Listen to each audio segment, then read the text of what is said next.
Thank you for joining us tonight. I'm Shelley Kirk. Hello, I'm Brad Bird. The country stood still 17 years ago this day, too stunned and shocked to even know how to react to the events of 9/11. Here, it was continuous national coverage at the station as we looked for the local perspective. Tonight, Eyewitness News' Amelia Young looks at how that day touched the tri-state. She joins us live. A lot has changed over the past 17 years, not just in our everyday lives, but a lot has changed in the country. Something that hasn't, though, is the memories from that day and the emotions that have been with us ever since. This was a story that impacted everyone here locally in different ways. Oh, I know it's the worst thing I've ever seen. I mean, you can't even begin to describe. When the towers went, I called my husband. I just couldn't believe it. It was just too much. This was really an attack on the heart of America, and it touched everyone, some in different ways, but our lives were never the same after that.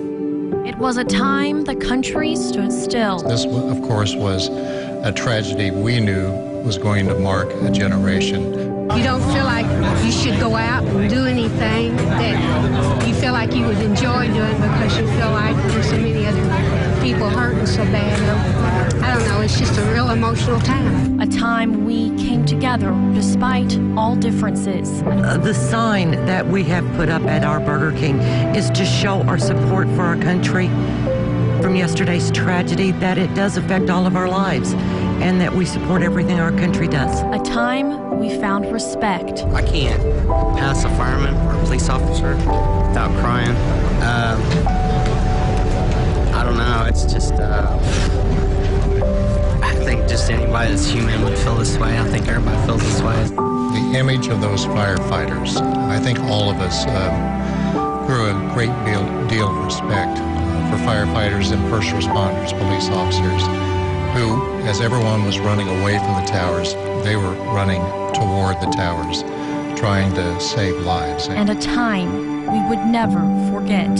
Sometimes it's a worn-out phrase, it feels like yesterday, but sometimes so much has changed, so much in this country has changed. I think it left an indelible mark on our soul. On the 17th anniversary, we still remember. The images spoke for themselves, and that's the way we tried to handle it, with dignity and respect.